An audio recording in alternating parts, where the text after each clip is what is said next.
Archery's towering figures came to compete at Stage 4 in Berlin, this iconic and historic city where the future blends with the past.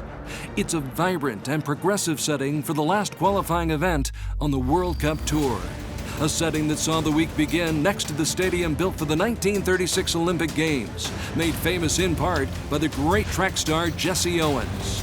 The question now became, who would rise up and become the star of Germany's first ever World Cup event and qualify for the finals in Rome? The last stop on the World Cup circuit 6 weeks ago in Salt Lake, where Sarah Lopez dropped to number 2 in the world but responded like a champ, winning the bronze medal. Meanwhile, Mike Schlusser was locked in a battle with a man ranked number 1 in the world, Denmark's Stefan Hansen, who was near perfect. But like Lopez, the gold medal eluded this great Dane. It was Schlusser in a shoot-off. All three, though, heading for Rome.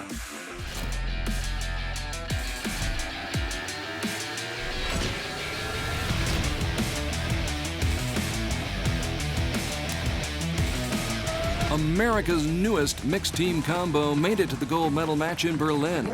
Paige Gore and Braden Gelantine both coming off gold medal performances in the team competition. They would face an experienced adversary in Mexico.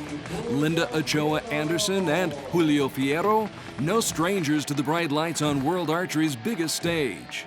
Spirits high despite the damp and cool conditions in Germany, where the U.S. jumped out to a 1-point lead after the first end and a 3-point edge with 4 arrows to go.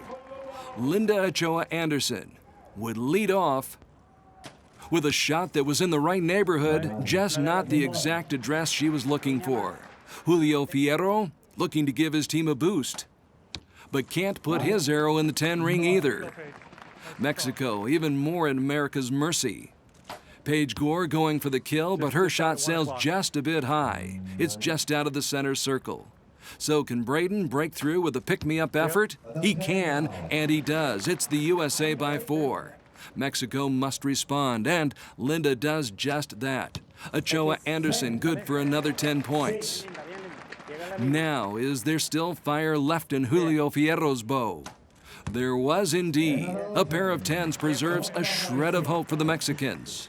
But that hope is soon shredded to pieces by Paige Gore. She essentially seals the deal, taking the pressure off Braden Gelantine. The only thing affected by his 9, the margin of victory.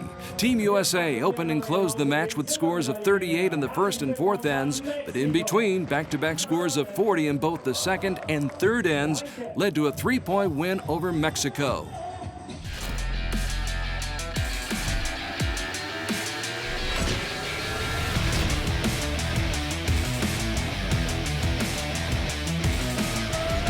What a great accomplishment it was for Great Britain's great women to reach the team gold medal match. Lucy Mason, Hope Greenwood, and Lucy O'Sullivan ranked 9th after qualifying, surprising Denmark and top-ranked Mexico to make it to the big show in Berlin. The USA standing in the way of the top spot on the podium, Cassidy Cox and Paige Gore flanking Lexi Keller, a trio living up to its second seed with convincing wins over the Russian Federation and South Africa. We pick up the action with the fourth end about to begin. Both teams trying their best to deal with the chilly rainfall. It was all even with 3 arrows to go when O'Sullivan veered off target into the danger zone. But she still had hope. Hope Greenwood bearing down and delivering a clutch shot for Great Britain. But it might not make a difference if Lucy Mason could not follow suit. Not a problem. Back-to-back 10s meant Coach John Knott could exhale, and it meant GBR still had a chance to grab the gold. But the door was still open for the Americans, who looked to Cassidy Cox to start a rally. Game on. Next up, Lexi Keller, who put a laser lock on the 10 ring and locked it up. So a 9 would be all that was required for the U.S. squad to sew up another victory, and Paige Gore got the job done. A string of 10s nailed it down for the young Americans, who overcame the elements and a tough team from the United Kingdom to claim the top spot on that podium. In the end, though, both teams could claim victory. For Lucy O'Sullivan, it was a personal one. After persevering for so many years and finally earning the right to shoot for a gold medal.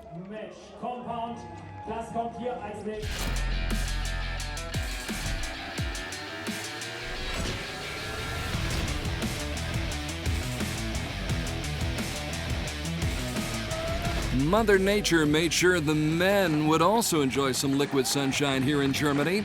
Braden Gelantine, Chris Schaff, and Steve Anderson tried to make it an American sweep of the team gold medals. The odds were in the top seed's favor after wins over Mexico and India.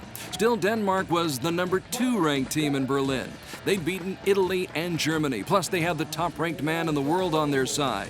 Stefan Hansen, Martin Damsbo, along with Andreas Darum, leading by 1 halfway through the final end. Time for Steve Anderson to stand tall. He delivers for the U.S.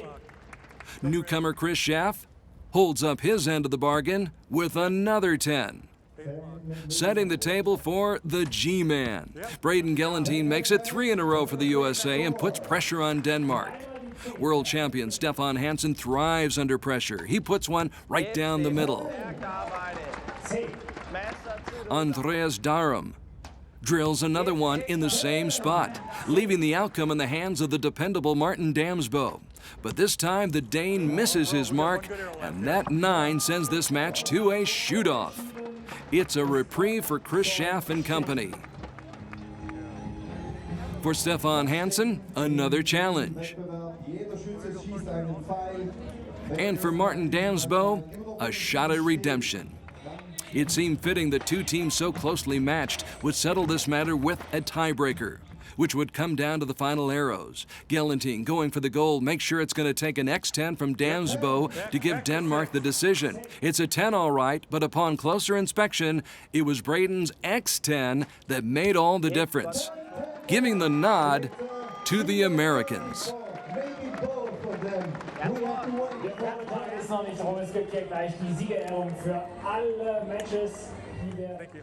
Our team this year, our initial team with Rio, Braden, Bridger Deaton, and myself, we all made an individual final. Now Braden and I are in another one today. So I think we have a lot of depth in the U.S., but I think a lot of these other countries are putting together some pretty good teams as well, and Denmark has always been one of them the last few years. So it's getting a little harder to be dominant, like maybe some of the teams we had in the past, but I think we're still going to be a pick to win everywhere we go.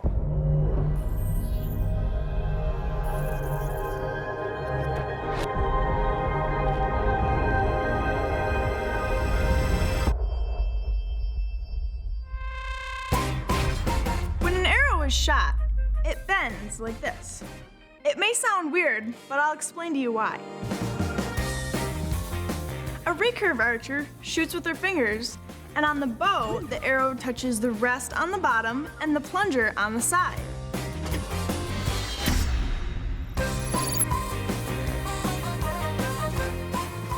Upon release, the force of the bowstring causes the back of the arrow to move faster than the front of the arrow. The arrow can't do anything but bend. Because the arrow has to come away from the fingers and around the bow, the arrow flexes side to side. As long as the nodes stay pointed towards the target, the arrow will fly straight.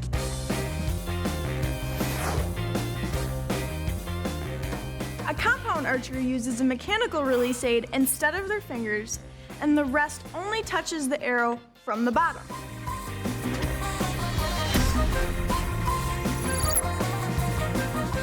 Since there is no side-to-side movement, and the force of the bowstring is only vertical, the arrow moves up and down. The nodes are the point on the arrow that do not bend with the rest. And that is how an arrow bends.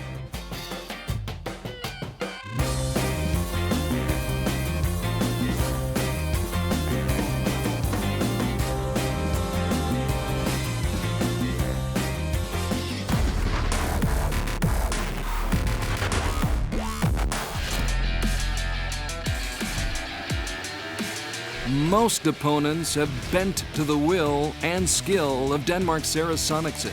In the last 2 years, she's emerged as a worthy rival for Sarah Lopez, who did not make the trip to stage 4.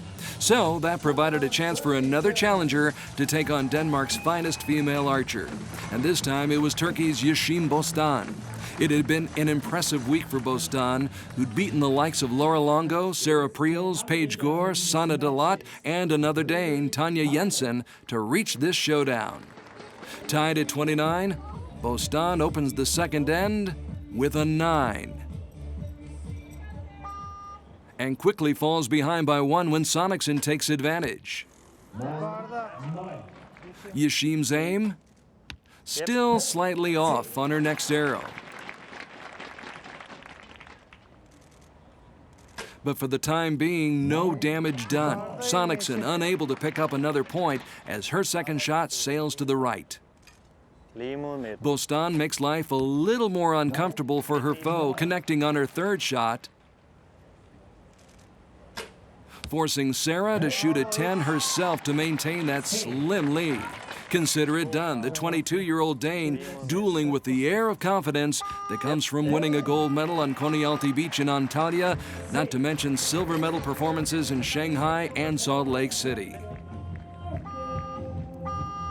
Bostan, also 22 years of age, but with just 1 World Cup win on her own, a bronze medal last summer on her native soil.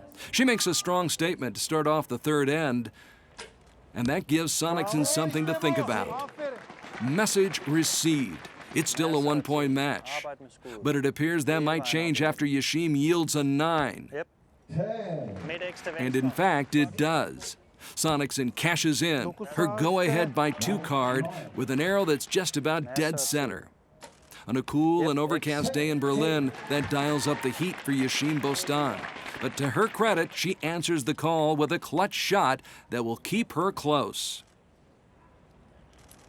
In fact, this match would be closer than anticipated, with Sarah Sonicson sending her third shot of the third end out to the suburbs. A 9 means that once again, there's just 1 arrow separating these 2 women, each of whom is trying to reserve a spot for the World Cup finals coming up next month in Rome. This one's still a toss-up. Sonicson, 87 points, Bostan, 86. The Turk takes the first stab at it in the fourth end, and it's not what she had in mind. This is where her mental game gets tested. She has to forget the past and focus on the next shot, especially after Sonicson strikes gold once again. The lead's back to a deuce. All Bostan can do is try to counterpunch, and she strikes a blow with her second arrow of the fourth end. No doubt about it, she's mentally tough, and that pays off again when Sarah surrenders another point, slicing the margin down to 1 once again. Bostan taking her time, she's not about to hurry, deliberately lining up a shot she hopes might tie the match. That all depends on Sonicson, who rarely shoots 2 9s back-to-back. But this turns out to be one of those rare occasions. Lo and behold, it's all even. Sonicson missing on several chances to put the match out of reach. Bostan showing great resilience, refusing to give up and coming through in the clutch to give herself a fighting chance. The score is knotted at 115 apiece, 3 arrows to go. Bostan finds herself behind the 8 ball, though, when she opens with a 9. This time, Sarah's not about to let her off the hook. Sonicson zeroes in and strikes gold. In a match like this, that might be the one that decides it. But there's still 2 shots to go, and anything can happen. Again, the 22-year-old Turk not backing down, not going away. Still, Yashim's playing catch-up with someone who's abundantly skilled at not getting caught. Did that 10 take the air out of Yashim's sails? Quite possibly. Another 9 essentially seals her fate, putting Sarah in the driver's seat. Sonicson needs but 9 to win, and it's 9 she gets. What a terrific battle that went back and forth. It's finally decided by a single point. Sarah making sure her 9th World Cup medal this summer is gold. And she moves back ahead of Sarah Lopez, reclaiming the top spot in the world rankings. But it's not all bad news for Turkey's Yashim Bostan. She records her best individual World Cup finish walking away with a silver medal, and she makes the cut for the World Cup finals in Rome, along with Sarah Sonicson, who leads a field that includes Sarah Lopez, Sarah Priels, Andrea Marcos, and Tanya Jensen.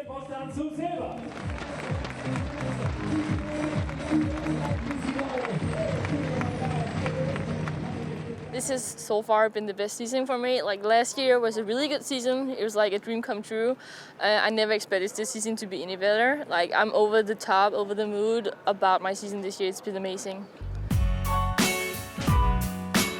And so, after Shanghai, Salt Lake, Antalya, and Berlin, it's three Sarahs atop the World Cup standings. Sarah Sonicson, followed by Sarah Lopez, followed by Sarah Priels.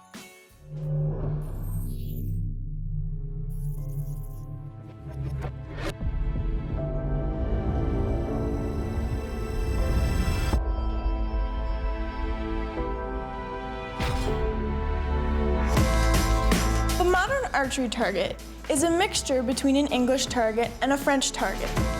In the 1930s, an English target was simply 5 colors, whereas the French target was 10 rings.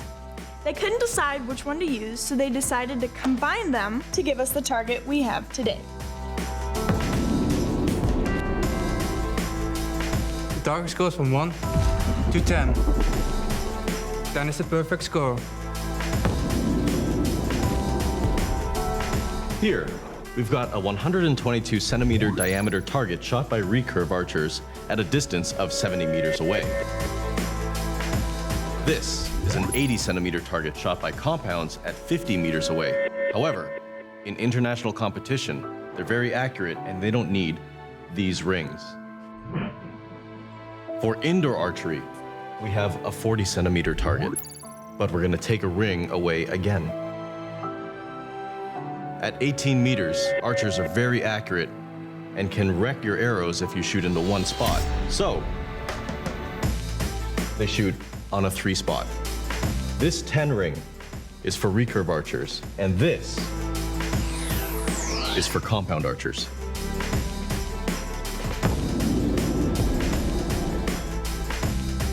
If the arrow is touching the line, then it scores the highest value. If it's really close, and then if you can't decide, you can call a judge.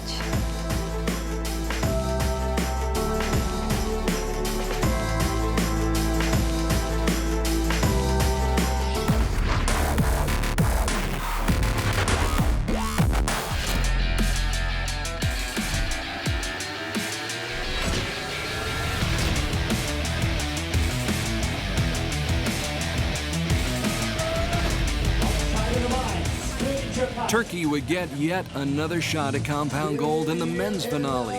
Demir Elma Açlı was seated 25th after the ranking round, but worked his way through the brackets, beating the USA Steve Anderson in the semis, and found himself about to go head-to-head with a man ranked #1 in the world.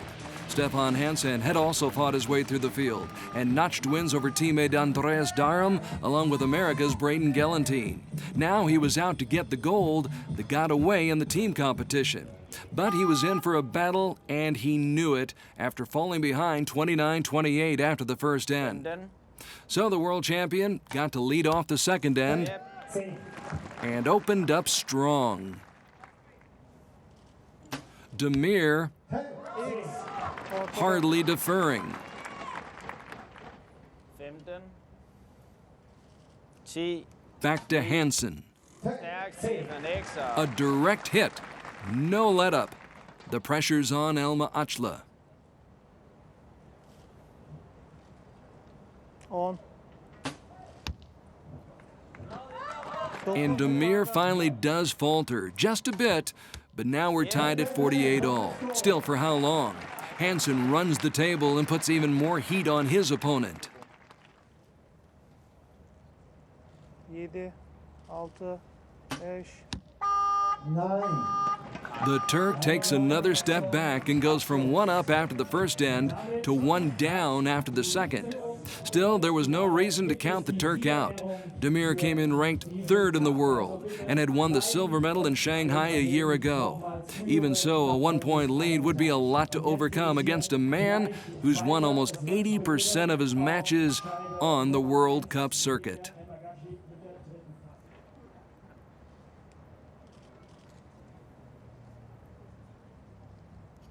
Elma Açla, cool, calm, collected, collecting another 10 to jumpstart his third end. Hansen keeping his counterpart at bay. Demir, in danger of falling further behind, gets a big break. When Hansen can't get a handle on this situation, the lead remains at 1, leaving the Great Dane wondering what had gone wrong on his previous attempt.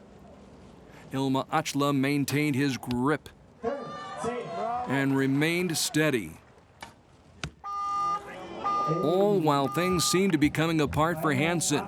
His typical stoic and placid demeanor showing signs of cracking as he fell behind Demir Elma Açla 86-85. On the surface, everything seemed to be the same for Stefan. Yes, he was facing a formidable foe, but he'd done so before on many occasions. Elma Açla's very, very good, but on this day, it appears Stefan Hansen might be his own toughest opponent. All that being said, there was still plenty of time for Hansen to regroup and get his act together. But that wasn't going to be easy. He leaves the door open for Demir, who walks right through it to a 2-point edge. 15.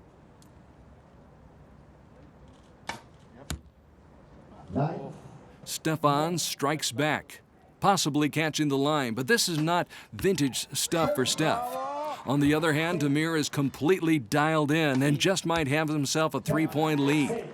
Hansen finally finds the sweet spot, but it all seems bittersweet. The reigning world champ falling further behind the hard-charging Turk, Elma Açla, coming cleanly through the 4th end, building momentum and gaining confidence with each and every arrow. Perhaps some of that had to do with history. Before this head-to-head battle in Berlin, Demir and Stefan had shot against each other 4 times, and Hansen had only won once. Was history repeating itself? That seemed to be the case. He was down 3 with just 3 shots to go. A return to form on the first arrow of the 5th end gave rise to his hopes of a dramatic comeback. But Elma Açla quickly made his move to burst that bubble. The lead would stay at 3 with 2 to go. Hansen refusing to send up the white flag, refusing to go down without a fight. Demir refusing to budge, refusing to let Hansen back into the match. While he remained steady as the Rock of Gibraltar, Stefan Hansen would finally come undone. Another uncharacteristic shot in an uncharacteristic performance. But take nothing away from Turkey's Demir Elma Açla, who got stronger as the match got longer. The gold medalist from the World Cup finals 2 years ago in Mexico City claims his first individual gold medal on the regular season World Cup tour. For whatever reason, the 26-year-old Turk has had great success in match play against Stefan Hansen. 3 years ago in Shanghai, Stefan won a shoot-off, but 2 years ago in Antalya and Wrocław, last year on Konyaaltı Beach, and now 2017 in Berlin, it's Demir Elma Açla who leaves the line victorious, leaving Stefan Hansen shaking his head. Öncelikle teşekkür ederim. Kiminle attığım hiç önemli değil. Çünkü ben First of all, I would like to say thanks. It doesn't matter who I shoot against. I know I can shoot better than my opponent. And now I just want to get ready for the World Cup final in Rome and win again, as I did in 2015. As I said, it doesn't matter who my opponent is, I just focus on my stuff.